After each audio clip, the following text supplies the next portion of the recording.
Good evening. You're watching the main news on HKIBC. I'm Sarah Wong. Our top stories tonight. Non-Hong Kong residents return to the city for the first time in more than 2 years. 2 more electronic payment operators to offer consumption vouchers this summer. And around 20 civilians managed to escape from a besieged steel plant in Ukraine. Hong Kong recorded 300 COVID cases today, the lowest since February. This came as overseas travelers returned after an entry ban on non-SAR residents was lifted. Johanna Chen reports. For the first time since March 2020, Hong Kong is reopening its doors to non-residents. Travelers gradually returned this morning. It's great, actually. At least they're trying to open the world. We're just trying to live with the pandemic, and I guess it's a good thing. I feel it's okay. I think we should start getting the business back, all tourists coming back to normal and Hong Kong back to normal.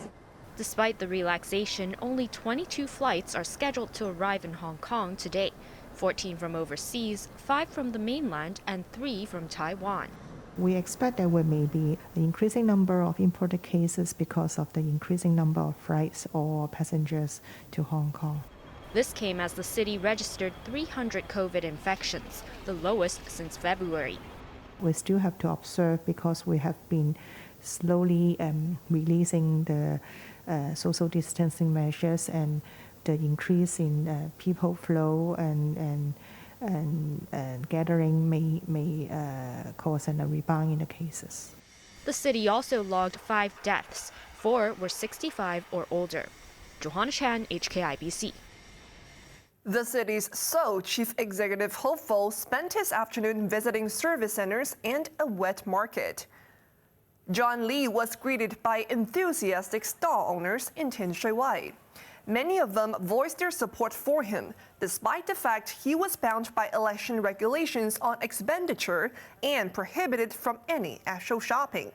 The chief executive candidate also visited a service center for the elderly and their caretakers and a social service center for the underprivileged.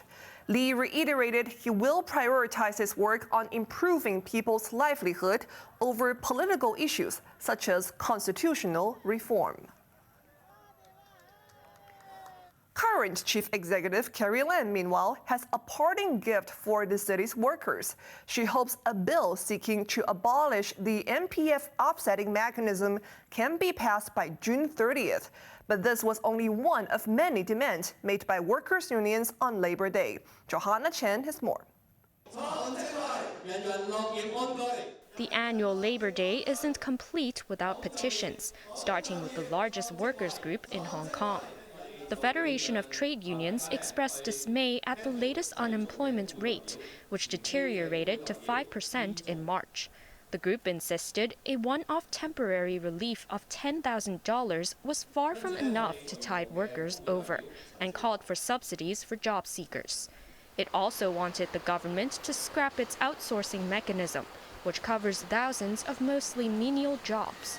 While the practice keeps the payroll under control, it has long been criticized for depriving workers' benefits. Outside government headquarters, the League of Social Democrats staged its own rally led by former chairman Avery Ng, who was only released from jail yesterday. The pro-democracy group demanded an instant review of the minimum wage, which has remained at $37.50 per hour since 2019. They believe it was time that workers be paid at least $50 an hour, with annual adjustments in the future, rather than every 2 years. In an unusual move this morning, Chief Executive Carrie Lam issued what looked like a report card of her achievements on labor rights during her 5 years in office. They included the introduction of paternity leave, extended maternity leave, and 5 extra statutory holidays. Lam added her team is making an all-out effort to abolish the offsetting mechanism in the Mandatory Provident Fund. She hoped a bill could be passed in the Legislative Council before June 30th, so that her successor can quickly pick up the next stage work. Johanna Chan, HKIBC. Financial Secretary Paul Chan announced that 2 more electronic payment platforms will join the consumption voucher scheme this summer.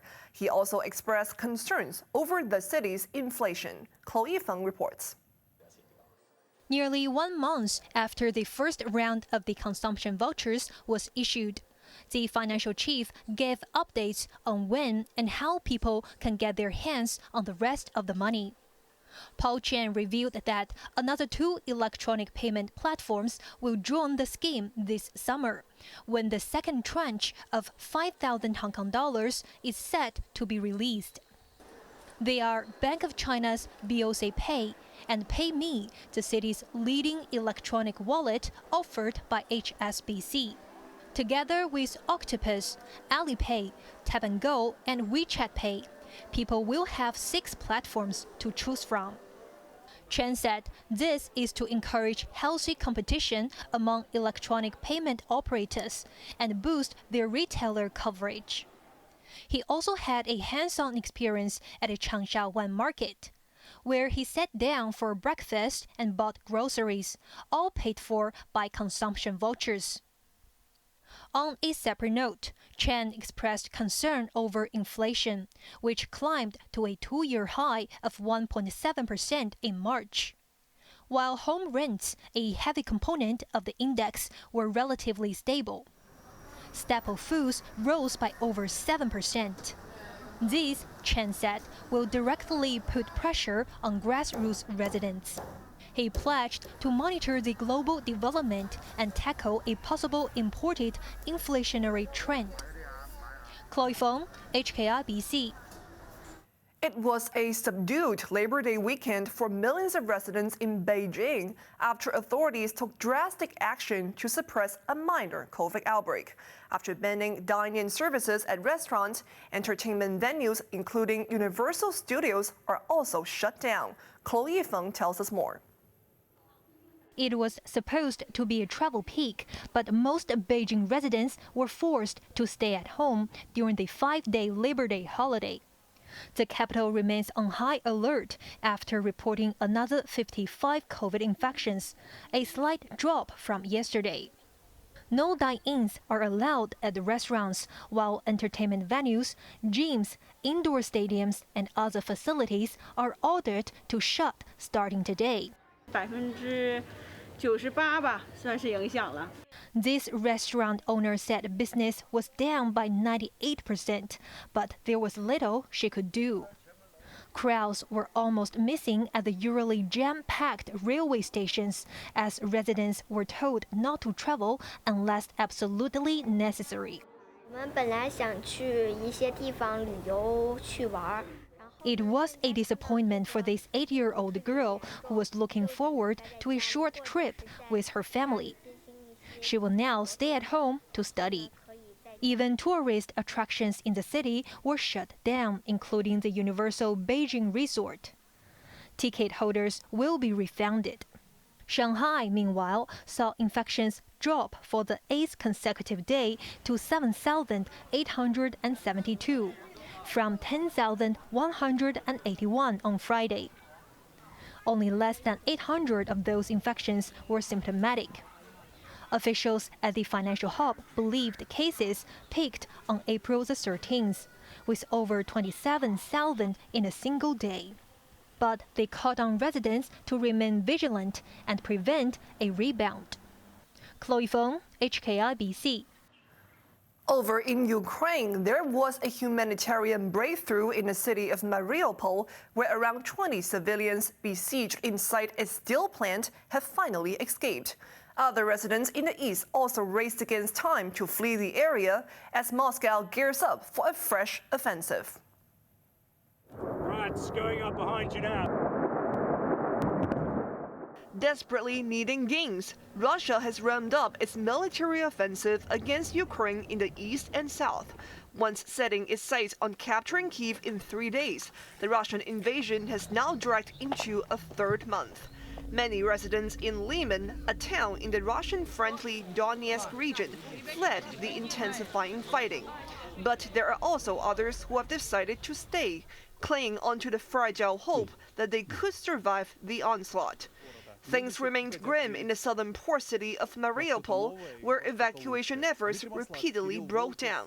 But a senior Ukrainian commander confirmed that a latest ceasefire has allowed 20 women and children to leave the besieged Azovstal steel plant. That's despite Russian leader Vladimir Putin earlier ordering the last holdout of Ukrainian fighters to be sealed off. His Ukrainian counterpart, Volodymyr Zelensky, urged Russian troops to lay down arms and accused their commanders of lying to them. Zelensky claimed that over 23,000 Russian soldiers have died in the war, and hundreds of Russian tanks, planes, and vehicles were destroyed.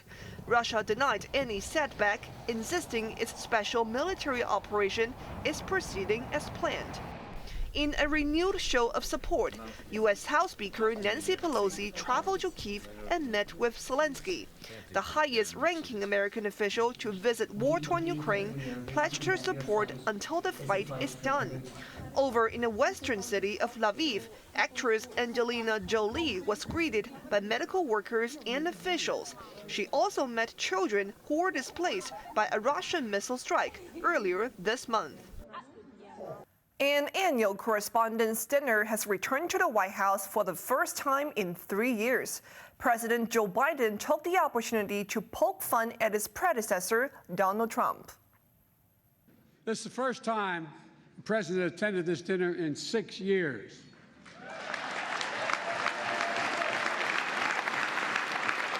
It's understandable. We had a horrible plague, followed by 2 years of COVID.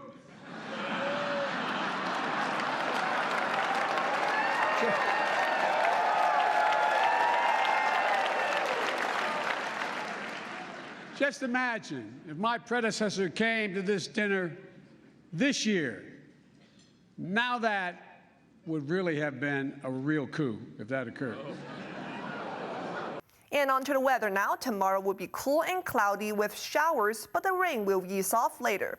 Temperatures range between 17 and 21 degrees. The sun should return on Tuesday. Now let's take a look at the weather around the world.